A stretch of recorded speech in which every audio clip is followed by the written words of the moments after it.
Book 8, Section 1, Why We Need Friendship. Continuing in a sequence, the next subject which we shall have to discuss is friendship, for it is some sort of excellence or virtue, or involves virtue, and it is, moreover, most indispensable for life. No one would choose to live without friends, even if he had all other goods.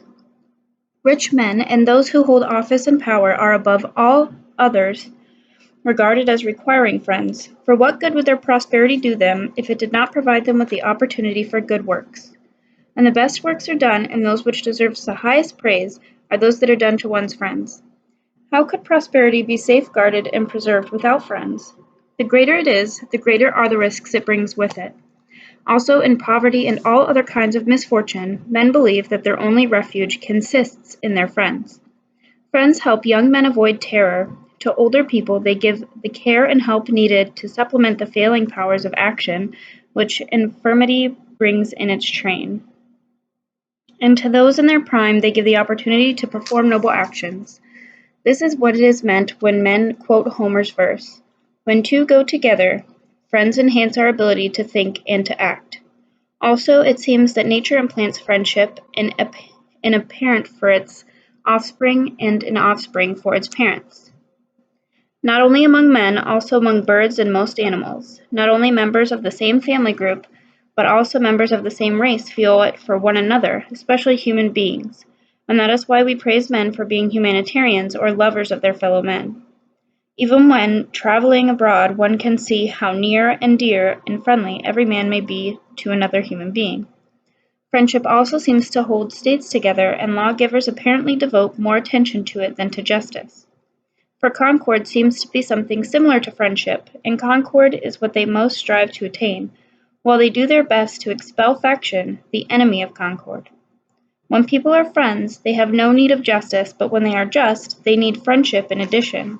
In fact, the just in the fullest sense is regarded as constituting an element of friendship. Friendship is noble as well as necessary. We praise those who love their friends and consider the possession of many friends a noble thing. And further, we believe of our friends that they are good men. There are, however, several controversial points about friendship. Some people define it as a kind of likeness and say that friends are those who are like us. Hence, according to them, the proverb, like to like. Birds of a feather flock together, and so forth. On the other side, there are those who say that when people are alike, they quarrel with one another like potters. There are also more profound investigations into the matter along the lines of natural science. Euripides speaks of the parched earth as loving the rain, while the majestic heaven filled with rain loves to fall upon the earth. Heraclitus says that opposites help one another, that different elements produce the most beautiful harmony, and that everything comes into being through strife. While Empedocles and others express the opposite view, that like strives for like. Let us leave aside problems which are an aspect of natural science, for they are not germane to our present field of study, and investigate those which pertain to man and are relevant to character and the emotions. For example, can friendship develop in all men, or is it impossible for those who are wicked to be friends? Is there only one kind of friendship, or are there more than one? Those who think that there is only one kind on the ground that friendship admits of degrees rely on insufficient evidence. Things different in kind also admit of degrees, but these matters have been discussed before. Section 2. The three things worthy of affection. The answers to these questions will perhaps become clear once we have ascertained what is the object worthy of affection. For it seems we do not feel affection for everything, but only for the lovable, and that means what is good, pleasant, or useful. However, since we regard a thing as useful when it serves as a means to some good or pleasure, we can say that as ends only, the good and the pleasant are worthy of affection. Which good, then, is it that men love? Is it the good in general, or is it the good what is good for them? For there are sometimes a discrepancy between these two, and a discrepancy also in the case of what is pleasant. Now it seems that each man loves what is good for him. In an unqualified sense, it is the good which is worthy of affection, but for each individual it is what is good for him. Now, in fact, every man does not love what is really good for him, but what appears to him to be good. But that makes no difference for our discussion. It simply follows that what appears good will appear worthy of affection. While there are three causes of affection or friendship, we do not speak of friendship to describe the affection we feel for inanimate objects, since inanimate objects do not reciprocate affection and we do not wish for their good. It would surely be ridiculous to wish for the good of a wine. If one wishes it at all, it is that the wine may keep, so that we can have it ourselves. But men say that we ought to wish for the good of our friend for the friend's sake. When people wish for our good in this way, we attribute goodwill to them, if the same wish is not reciprocated by us.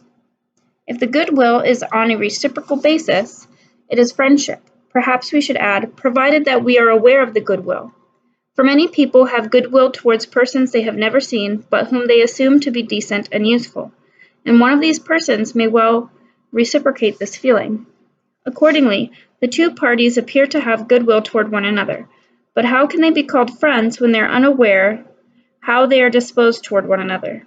We conclude, therefore, that to be friends, men must have goodwill for one another, must each wish for the good of the other on the basis of one of three motives mentioned, and each must be aware of one another's goodwill. Section 3. The three kinds of friendship. These three motives differ from one another in kind, and so do the corresponding types of affection and friendship. In other words, there are three kinds of friendship corresponding in number to the objects worthy of affection.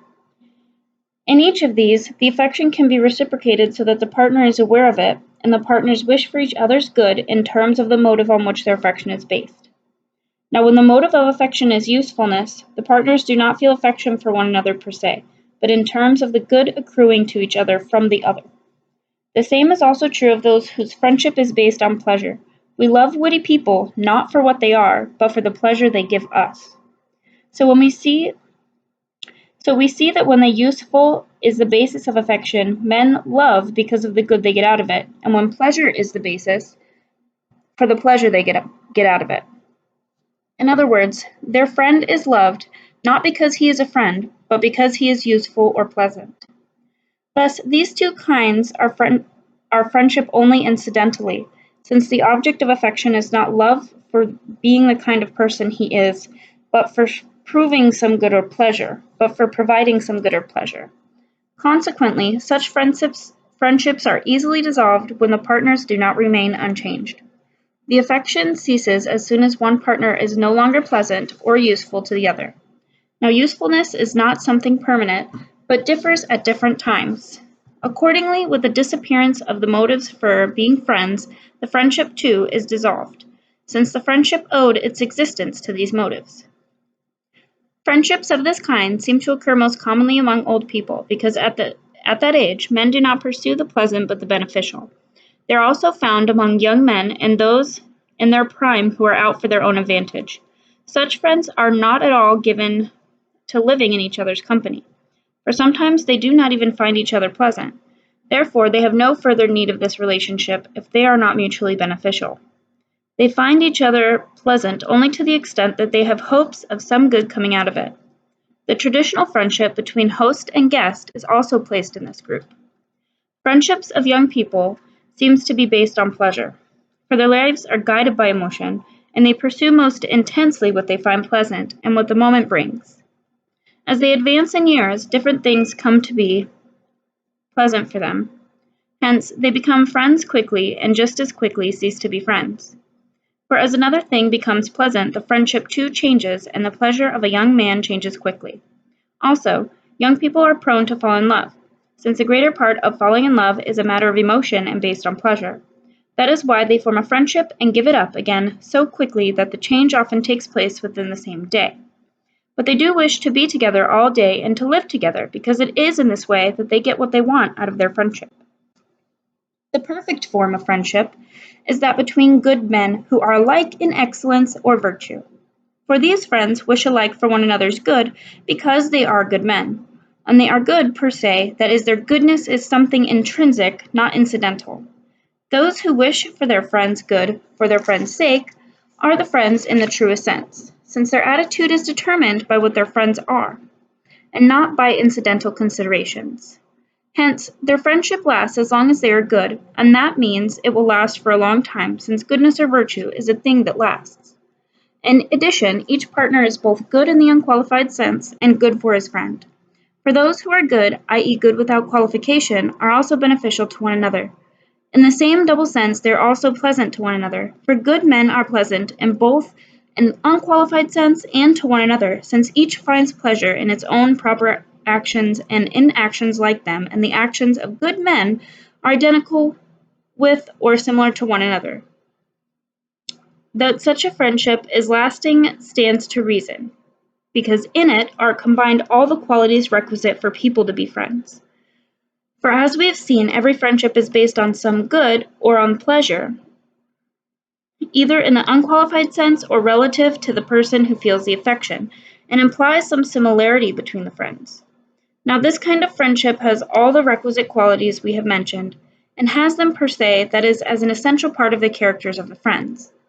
For in this kind of friendship, the partners are like one another, and the other objects worthy of affection, the unqualified good and the unqualified pleasant, are also found in it, and these are the highest objects worthy of affection. It is therefore in the friendship of good men that feelings of affection and friendship exist in their highest and best form. Such friendships are of course rare, since such men are few. Moreover, time and familiarity are required. For as the proverb has it, people cannot know each other until they have eaten the specified measure of salt together. One cannot extend friendship to or be a friend of another person until each partner has impressed the other that he is worthy of affection, and until each has won the other's confidence. Those who are quick to show the signs of friendship to one another are not really friends, though they wish to be. They are not true friends unless they are worthy of affection and know this to be so. The wish to be friends can come about quickly, but friendship cannot. The perfect friendship and imperfect friendship. This, then, is the perfect and complete friendship, both in terms of time and in all other respects, and each partner receives in all matters what he gives to the other, in the same or in a similar form. That is what friends should be able to count on. Friendship based on what is pleasant bears some resemblance to this kind, for good men are pleasant to one another. The same is also true of friendship based on the useful, for good men are useful to one another. Here, too, friendships are most durable when each one receives what he gives to the other. For example, pleasure, and not only that, he must also receive it from the same source as happens, for example, in friendships between witty people, but not in the case of lover and beloved. For lover and beloved do not find pleasure in the same objects. The lover finds it in seeing his beloved, while the beloved receives it from the attention paid to him by his lover. But when the bloom of youth passes, the friendship sometimes passes too. The lover does not find the sight pleasant any more, and the beloved no longer receives the attention of the lover. Still, many do remain friends, if, through familiarity, they have to come love each other's characters, discovering that their characters are alike. But when it is the useful and not the pleasant that is exchanged in a love affair, the partners are less truly friends, and their friendship is less durable. Those whose friendship is based on the useful dissolve it as soon as it ceases to be to their advantage, since they were friends not of one another, but of what was profitable for them. To be friends with one another on the basis of pleasure and usefulness, accordingly, is also possible for bad people, just as it is good men with bad, and for one who is neither good nor bad with any kind of person at all. But it is clear that good men alone can be friends on the basis of what they are. For bad people do not find joy in one another, unless they see some material advantage coming to them. Also, only the friendship of good men is proof against slander, for a man does not easily trust anyone's word about a person whom he has tried and tested over a long period of time. The friendship of good men implies mutual trust, the assurance that neither partner will ever wrong the other, and all other things that we can demand of true friendship. In the other kinds of friendship, however, there is no safeguard against slander and lack of trust. When we say other kinds of friendship, we do so because people call friends even those whose relation is based on usefulness, just as states speak of other states as friendly. The analogy holds because alliances between states seem to be motivated by their mutual advantage. Similarly, those who like one another for their pleasure they get are called friends, as children are friends with one another. In view of that, we too should perhaps call such persons friends and posit several kinds of friendship, in the primary and proper sense of the word. We call friendship that which exists between good men as good men. The other kinds are friendship based on the similarity. They bear to the primary kind. In this sense, people are friends to the extent that their relationship is based upon, and some good and something similar to the basis of the primary kind of friendship. Thus, to pleasure lovers, the pleasant is a good. But these two kinds of friendship are very unlikely to coincide. The same persons do not become friends on the basis of usefulness and on the basis of what is pleasant. For things which are related only incidentally are not usually found coupled together. These are the kinds into which friendship is divided. Accordingly, bad men will be friends on the basis of pleasure or usefulness, since these are the respects in which they are like each other, while good men will be friends on the basis of what they are, that is, because they are good. The good are friends in the unqualified sense, but the others are friends only incidentally and by reason of the similarity they bear to the former. Section 5. Friendship as a characteristic and as an activity. As in the cases of virtue, some men are called good because of a characteristic they have, and others because of an activity in which they engage. So in the case of friendship, there is a distinction between the activity of friendship and the lasting characteristic. When friends live together, they enjoy each other's presence and provide each other's good. When, however, they are asleep or separated geographically, they do not actively engage in their friendship, but they are still characterized by an attitude which could express itself in active friendship. For it is not friendship in the unqualified sense, but only its activity that is interrupted by distance. But if the absence lasts for a long time, it apparently also causes the friendship itself to be forgotten. Hence saying, out of sight, out of mind. Neither old nor sour people are apparently disposed to forming friendships. There is only little pleasure one can get from them, and no one can spend his days in painful or unpleasant company. We see that nature avoids what is painful more than anything else and aims at what is pleasant. Those who extend friendship to one another without living together are more like men of goodwill than like friends. For nothing characterizes friends as much as living in each other's company. Material advantage is desired by those who stand in need, but company is something which is wanted even by men who are supremely happy, for they are the least suited to live in isolation. But it is impossible for men to spend their time together unless they are pleasant in one another's eyes and find joy in the same things. It is this quality which seems typical of comradeship. The highest form of friendship, then, is between the good men, as we have stated repeatedly. For what is good or pleasant without qualification is regarded as an object of affection and of choice, while for each individual it is what is good or pleasant to him.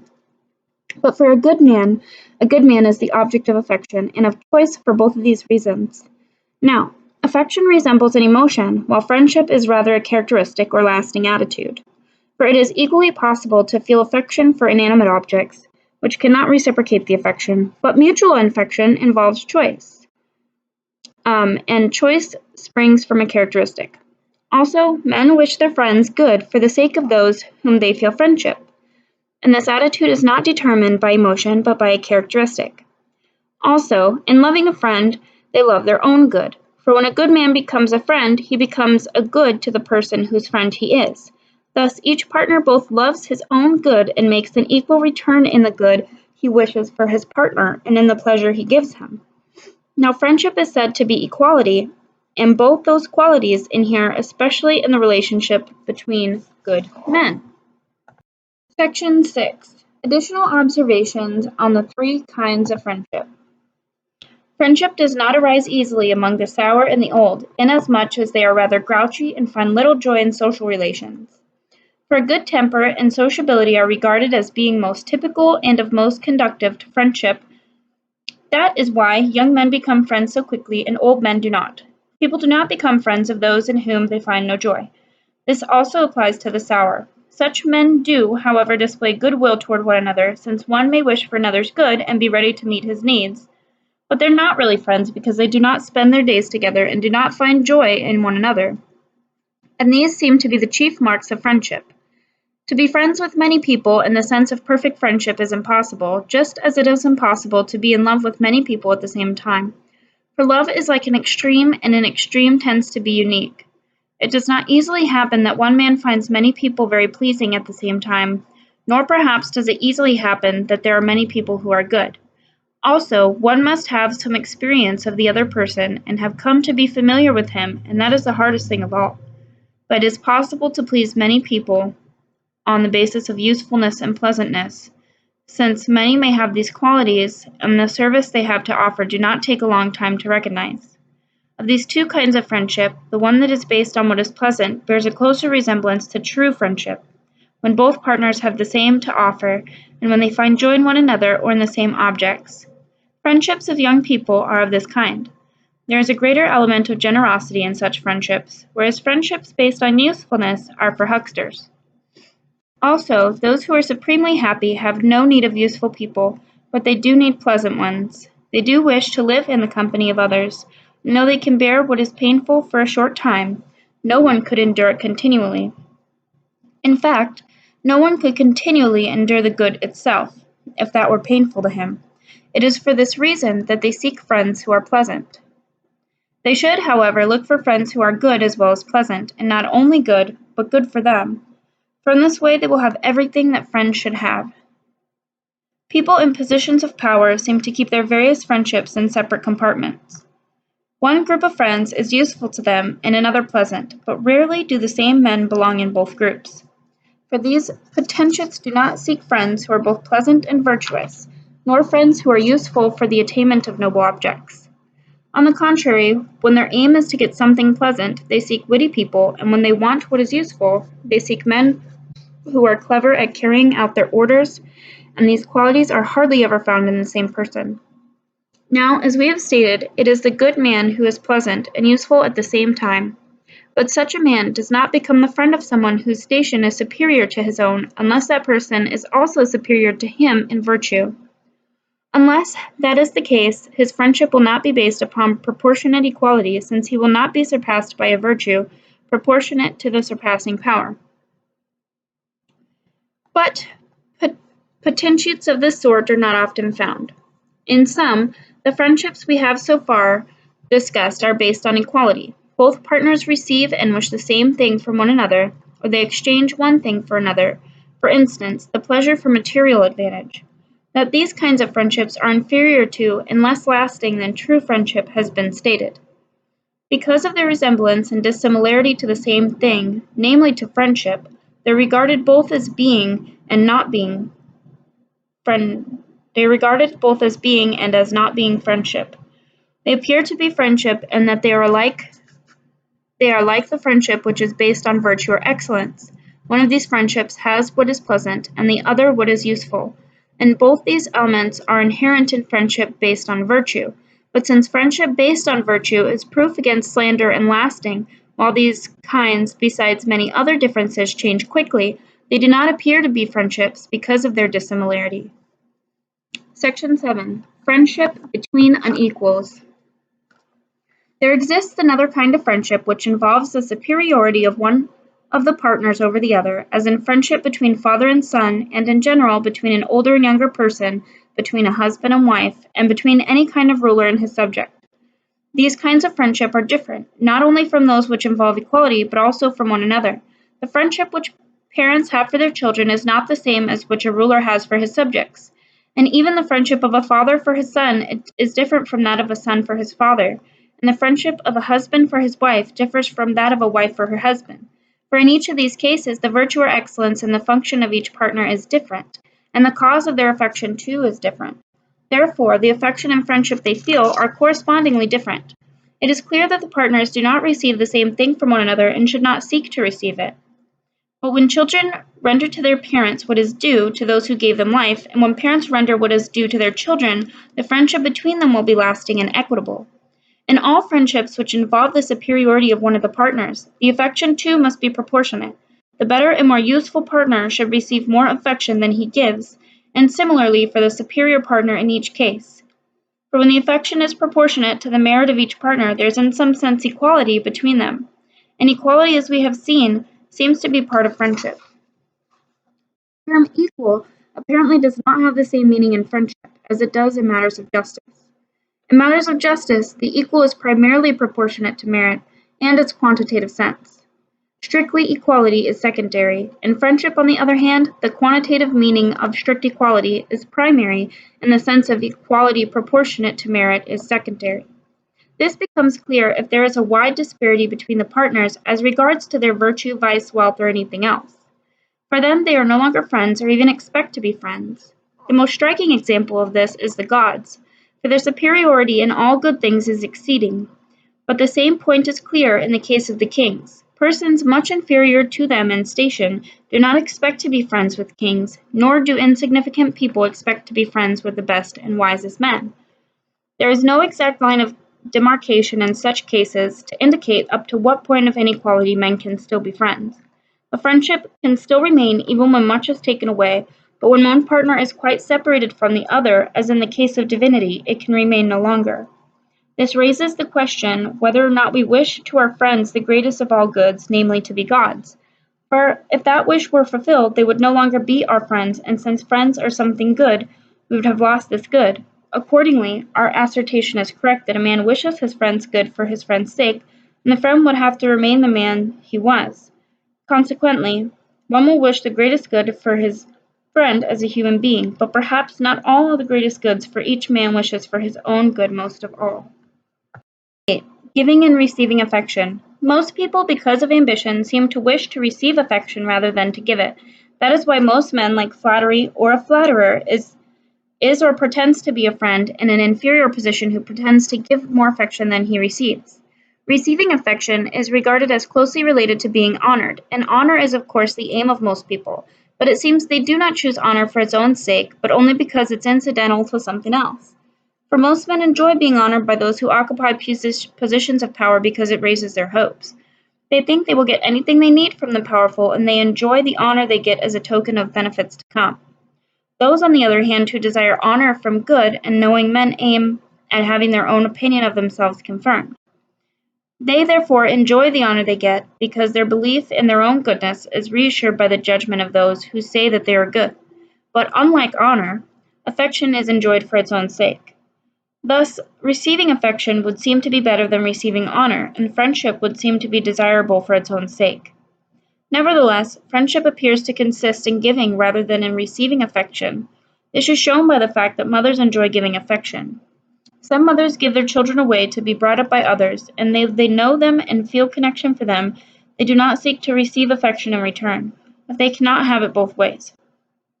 It seems to be sufficient for them to see their children prosper and to feel affection for them, even if the children do not render their mother her due, because they do not know her. Since, then, friendship consists in giving rather than in receiving affection, and since we praise those who love their friends, the giving of affection seems to constitute the proper virtue of friends, so that people who give affection to one another according to each other's merit are lasting friends, and their friendship is a lasting friendship. It is in this way that even unequals are most likely to be friends, since equality may thus be established between them by a difference in the amount of affection given. Friendship is equality and likeness, and especially the likeness of those who are similar in virtue. Because they are steadfast in themselves, they are also steadfast toward one another. They neither request nor render any service that is base. On the contrary, one might even say that they prevent base services, for what characterizes good men is that they neither go wrong themselves nor let their friends do so. Bad people, on the other hand, do not have the element of constancy, for they do not remain similar even to themselves. But they do not become friends for a short time when they find joy in one another's wickedness. Friends who are useful and pleasant to one another stay together for a longer time, for as long as they continue to provide each other with pleasures or material advantages. It is chiefly from opposite partners that friendship based on usefulness seems to come into being. For example, from the combination of poor and rich, or ignorant and learned. For a man aims at getting something he lacks and gives something else in return for it. We might also bring the lover and beloved, beautiful and ugly, under this heading of the union of opposites. That is why lovers occasionally appear ridiculous when they expect to receive as much affection as they give. If they are similarly lovable, they are equally entitled to expect affection, but they have nothing lovable about them. This is a ridiculous expectation. But perhaps opposites do not aim at each other as much as only incidentally, and perhaps their desire is really for what is median, since that is good. The dry, for example, does not desire to become wet, but to arrive at a middle state, and similarly with the hot, and with other opposing principles. But let us dismiss these questions as they belong to another subject, namely physics. Section 9. Friendship and justice in the state. As we stated initially, it seems that friendship and the just deal with the same objects involved in the same persons. For there seems to be a notion of what is just in every community, and friendship seems to be involved as well.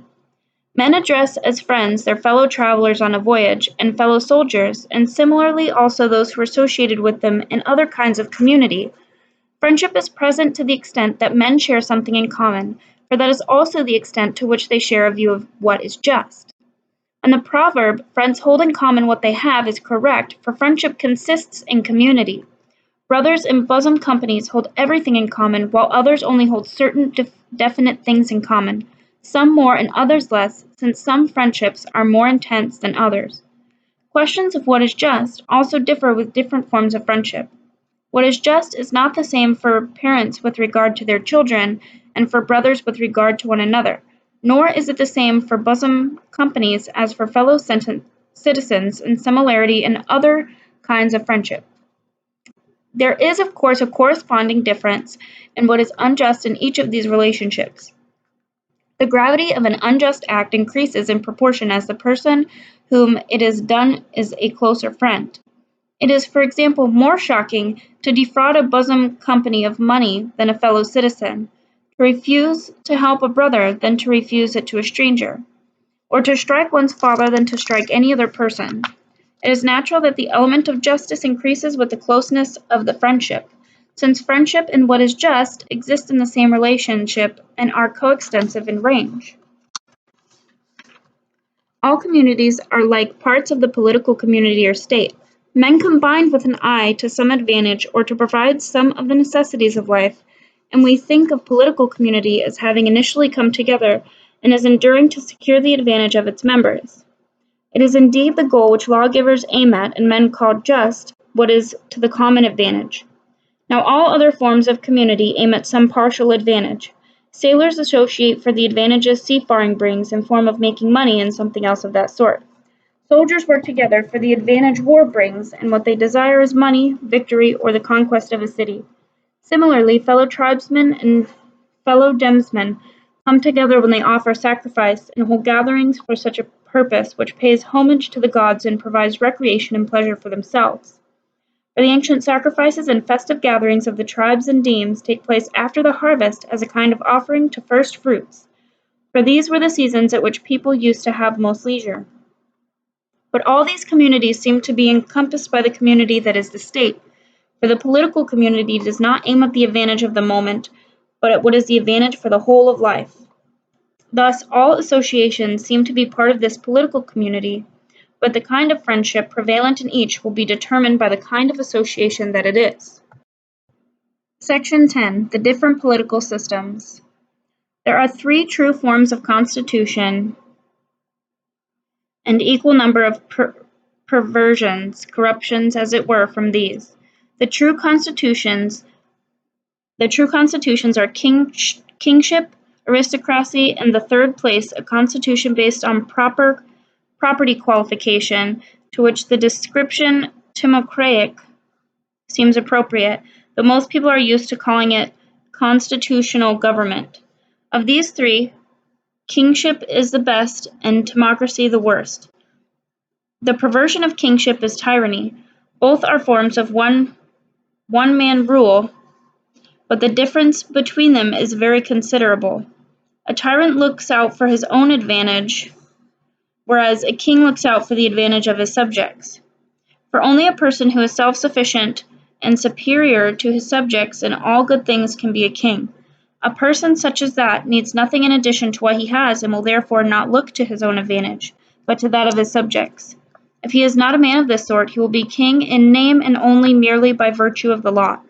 Tyranny is the exact opposite of kingship in that the tyrant pursues his own good. In the case of tyranny, it is even more obvious than it is the worst form of government in the case of timocracy, which is still, after all, a constitutional form of government. What is opposite to the best is the worst.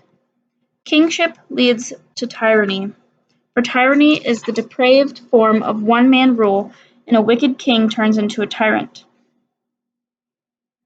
Similarly, aristocracy may change to oligarchy through the vice of its rulers when they fail to distribute according to merit what the city has to offer, when they take all or most good things for themselves, when they appoint always the same good to public office, and when they value wealth more highly than anything else.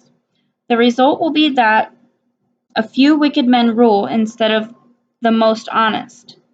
The third process of deterioration is from timocracy to democracy. These two border on one another, for like democracy too tends to be essentially rule of the majority, and all those who meet the proper qualifications are equal. Of the perverted forms, democracy is the least wicked, since its perversion of the constitutional kind of government is only small. These, then, are the ways in which constitutions are most likely to change, since the transition in these three cases is shortest and most easily effected. Resemblances to these forms of government, models, as it were, can be found in the household. The community or association of father and sons has the form of kingship. Since the father's concern is for his children, that is precisely the reason why Homer addresses Zeus as father, for kingship means paternal rule. Among the Persians, however, the rule of father is tyrannical, since they treat their sons like slaves. The association of master and slave, too, is tyrannical, since it's the master's advantage which is accomplished in it. Now, while the relationship of slavery appears correct, the Persian tyranny of father is mistaken. Different kinds of subjects need different kinds of rule. The association of husband and wife is entirely aristocratic. For the husband's rule depends on his worth or merit, and the sphere of his rule depends on his worth or merit. And whatever rule depends on his worth or merit, and the sphere of his rule is that which is proper to a man. Whatever is more suited to a woman, that he turns over to his wife.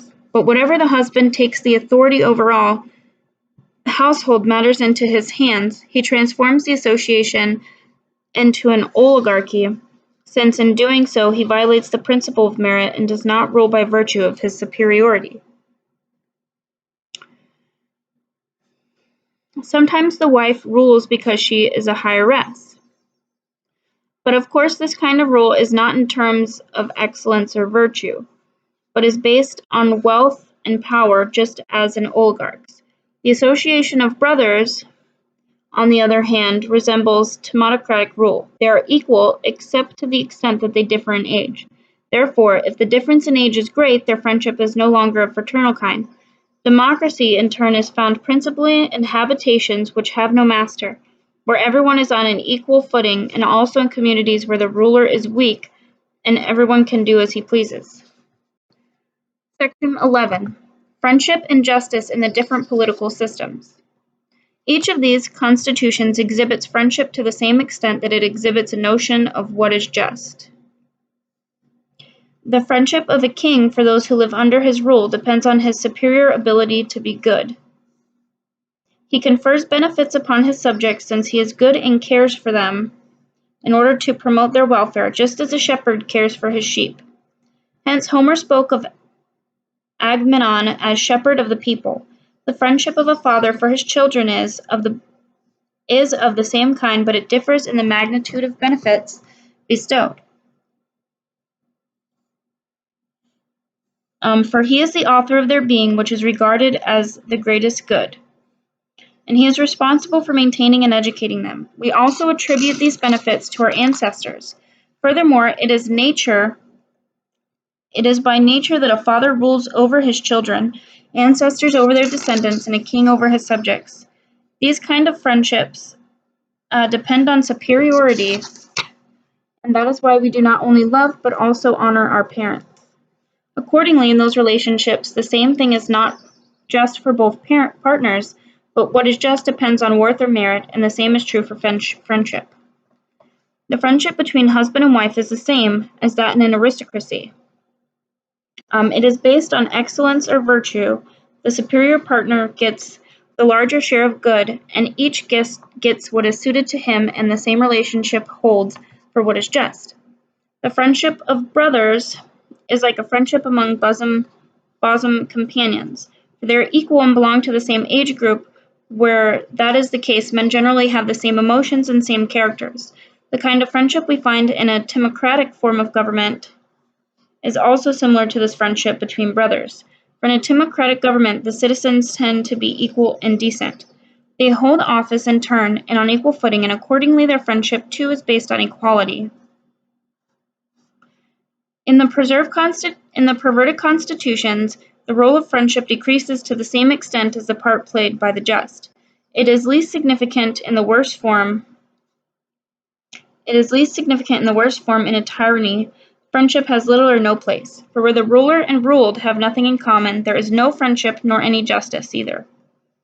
Thus, there is nothing just in the relation of a craftsman to his tool, of the soul to the body, and a master to his slave. It is true that in all these cases the instrument derives a benefit from its user, but there can be neither friendship nor anything in relation to inanimate objects, nor either exist with a horse or an ox, nor which a slave is a slave, since the partners have nothing in common. For a slave is a living tool, and a tool an inanimate slave. According inasmuch as he is a slave, there can be no friendship with him, but there can be friendship with him as a man. For there seems to be some element of justice in human beings' relationships to a man capable of sharing in law and contract. Therefore, friendship too is possible with him inasmuch as he is a human being. Consequently, friendships and the just play a smaller part even in tyrannies. In democracy, their part is larger, since where the citizens are equal, they have many things in common. Friendship within the family, Section 12. All friendships, as we have stated, involves a community or association. But we should probably consider friendship between kinsmen and friendship between bosom companies separately. Friendships between fellow citizens, fellow tribesmen, fellow voyagers, and so forth, as accompanied with these, seems to be determined to a greater extent by the external community, in that they are evidently based on some sort of an agreement to do certain things in common. With these, we might also classify the friendship between host and guest. There are apparently many kinds of friendship among kinsmen, but all seem to depend on parental friendship. For parents love their children as something which belongs to them, while children love their parents because they owe being to them. But parents know better that the offspring is theirs, and children know that they are their parents. Offspring and the bond which ties the begetter to the begotten is closer than which ties the generated to its author. For that which has sprung from a thing belongs to its source. For example, a tooth, a hair, and so forth belongs to its owner, but the source does not belong at all, or only to a lesser degree, to that which has sprung from it. Moreover, there is also a difference between the love of parents and the love of children in point of time. Parents love their children as soon as they are born, but children their parents as only with the passage of time they acquire understanding or perception. This also explains why affection felt by mothers is greater than that of fathers. So we see that parents love their children as themselves, offspring as it were, another self, other because it exists separately. Children love their parents because they're born of them, while brothers love one another because they were born of the same parents. The identical relation they have with their parents makes them identical with one another. This is the origin of expressions like of the same blood or of the same stock and so forth. Brothers are therefore in a sense identical, though the identities reside separate persons. Of great importance to friendships is common upbringing and closeness in age. Two of age delight in other, and familiarity makes for fellowship. That is why friendships between brothers resemble friendships between club members or bosom companions. The bond between cousins and between other relations is based on the bond between brothers, and thus on the fact that they are ultimately descended from the same parents. They feel a more or less close attachment to one another, depending on how close or remote the common forebear is. The friendship of children to their parents and of man to the gods is a friendship of what is good and superior.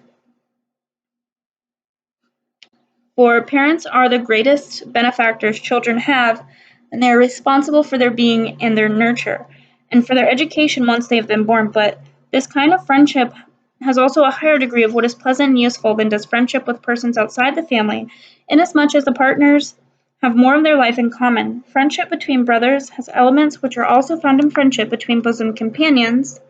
It has them in a higher degree when the brothers are good men, and in general when they are like one another, inasmuch as they are more closely linked together and have been loving one another since birth, and inasmuch as children of the same parents who have been brought up together have received a similar education and are more alike in character. Also, there is the test of time, to which brothers are subjected more thoroughly and reliably than anyone else. The friendly relationships among other relatives are analogous, and that is they vary in proportionate to the closeness of their kinship. The friendship between man and wife seems to be inherent by its nature, for man is by nature more inclined to live in couples than to live as a social and political being, inasmuch as the household is earlier and more indispensable than the state, and to the extent that the procreation is a bond more universal to all living things than living in the state. In the case of other animals, the association goes no further than this, but human beings live together not merely for procreation, but also to secure the needs of life. There is a division of labor from the very beginning and different functions for man and wife. Thus they satisfy one another's needs by contributing each his own the common store. For that reason, this kind of friendship brings both usefulness and pleasantness with it. And if the partners are good, it may even be based on virtue or excellence. For each partner has his own peculiar excellence, and they can find joy in that fact. Children are regarded as a bond that holds them together, and that is why childless marriages break more easily. For children are a good common to both parents, and what people have in common holds them together. How a man is to regulate his life in relation to his wife, and in general, how a person is to regulate his life in relation to his friend, appears to be tantamount to inquiring what constitutes just conduct for them. For just behavior between friends is apparently not the same as between strangers, or as between bosom companies or club members, or between schoolmates. Section 13. What equal friends owe to one another. There are, as we said at the outset, three kinds of friendship. Within each kind, people may either be friends on the basis of equality, or one partner may be superior to the other. Equally good persons can become friends, or a better man can become the friend of a worse, and similarly, those who find each other pleasant, or whose relation is based on usefulness, may be equal or unequal in the benefits they confer from one another. In view of all this, those who are equal must respect the principle of equality by giving equal affection to one another and by establishing equality in other respects, while those who are unequal must make a return proportionate to their superiority or inferiority. Complaints and reproaches occur only or chiefly in friendships based on usefulness, as it is to be expected. For when people are friends based on a virtue or excellence, they are eager to do good to one another, since that is a mark of excellence and as well of friendship. In this kind of competition, complaints and quarrels do not exist, for no one is annoyed at a person for giving affection and being his benefactor. On the contrary, a cultivated man retaliates by doing good in turn. If a person gives more than he receives, he will have no complaints against his friend, since he accomplishes what he has set out to do. For each one desires to give as well as receive what is good. Nor do complaints occur very much in friendships based on pleasure, for the desire of both partners is fulfilled at the same time if they enjoy spending time together. In fact, a man would impress us as ridiculous if he complained that he did not want his friend delightful, since he is free not to spend his days with him. However, friendship is based on usefulness, is subject to complaints, for where material advantage is the purpose of the relationship, people always want more and think they have less than they should have. They blame their partners that they are not getting all they need, though they deserve it. In this case, the benefactors are unable to satisfy the wants of the recipients. The just, it seems, has two aspects. One is unwritten, and the other laid down by law. Friendship based on usefulness has two corresponding aspects. One seems to be moral, and the other legal. Now, complaints are more liable to arise when the partners contract their friendship in one of these forms and dissolve it in terms of the other. A friendship formed on fixed conditions is legal friendship. It takes two forms. One is purely commercial and is an exchange from hand to hand, while the other is more generous in allowing time for payment though it is still based on a quid pro quo agreement. In this kind of relationships, the obligation is clear and not open to dispute, and further, the delay in payment contains an element of friendship. That is why in some places, such cases are not actionable, and the belief belief is that people who have transacted business with each other in good faith ought to be on good terms with one another. The moral kind of friendship, on the other hand, is not formed on fixed conditions. Gifts are given or favors done to the partner as a friend, but the giver expects to give back an equal or greater amount of the assumption that this was not a gift but a loan. He will complain because he has not contracted his friendship in the same form in which he dissolves it, i.e., he acts as if he has contracted it on fixed terms. The reason for this is that all men, or most which wish for what is noble, but in fact prefer what is to their material advantage, is noble to do good to another person without expecting good in return, but it is profitable to be the recipient of good deeds. Accordingly, if the recipient is able to do so, he ought to return an equivalent of what he's received, and he ought to give it willingly. For we must not treat a man as our friend against his will. In other words, we must realize that we went wrong at the beginning when we accepted a good deed from the wrong person.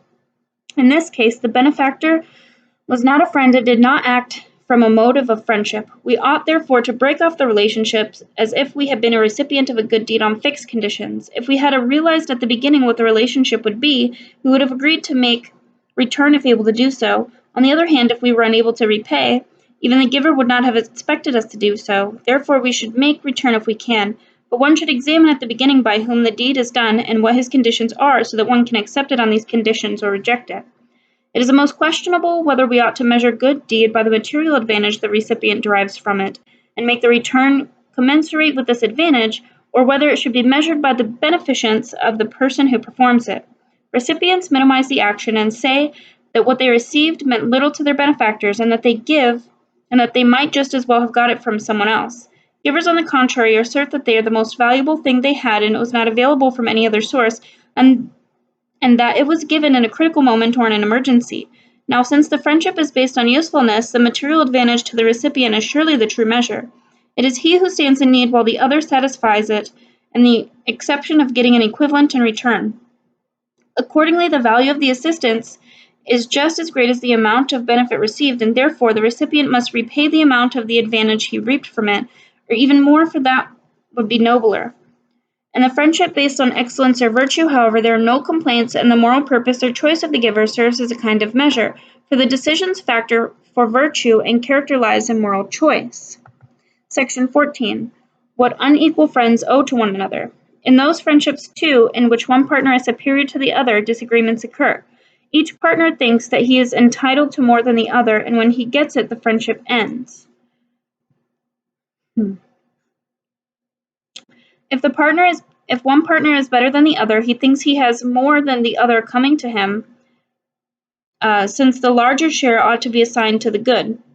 The same thing happens when one of the partners is more useful than the other. The people say that useless man should not have a large share as a useful person. A friendship becomes a public service if what the man gets out of his friendship is not what he deserves on the basis of his contribution. The usual view is that a friendship should be like a business partnership. Those who contribute more should also take more of the proceeds. The inferior partner who stands in need takes the reserved position. It is the mark of a good friend, he argues, to come to the aid of the needy. What is the use of being a friend of a man of high moral standard power if they ask if you are to get nothing out of it? Now it seems that both partners are right in their claims. Each is entitled to get a larger share from the friendship, but not a larger share of the same thing. The superior partner ought to be given a larger share of honor, and the needy partner a larger share of profit. For the reward of excellence, ad beneficence, is honor, whereas the profit is the form taken by assistance to one in need. We see the same situation also in political systems. A person who contributes nothing good to the common interest is not held in honor, for what belongs to the community is given to him who works for the common good, and this common possession is honor. It is impossible to enrich oneself at the expense of the community and to be honored by the community at the same time. Yet no one can put up with a smaller share in everything. Therefore, if a man sustains financial loss, honor is his reward, and if he is venal, money. For a return proportionate to merit restores equality and preserves the friendship as we have said. Accordingly, this is the basis for relationships between unequals. The person who has profited in money or excellence must give honor in return, for in giving that he gives what is possible for him to give. Friendship demands the possible, it does not demand what the giver deserves. In some cases, in fact, it is impossible. In some cases, in fact, it is impossible to make the kind of return which the giver deserves. For instance, the honors we pay to the gods and our parents. Here, no one could ever make a worthy return, and we regard a man as good if he serves them to the best of his ability. That is why we would seem that a son does not have the right to disown his father, whereas a father has a right to disown his son. A debtor must pay his debt, but nothing a son may have done to repay his father is a worthy return, for everything his father has provided for him, and therefore he will always be in his debt. But a creditor is free to remit the debt, and father likewise. But at the same time, it seems unlikely that any father would break off relations with his son unless the son were exceedingly wicked. For apart from the natural friendship which a father feels for his son, it is only human not to reject the assistance which a son may offer in old age. The son, on the other hand, if he is wicked, will regard the task of satisfying his father's needs as something to be avoided or not eagerly pursued. For most people wish to be the recipients of good deeds, but avoid performing them because they are unprofitable. So much then on this subject.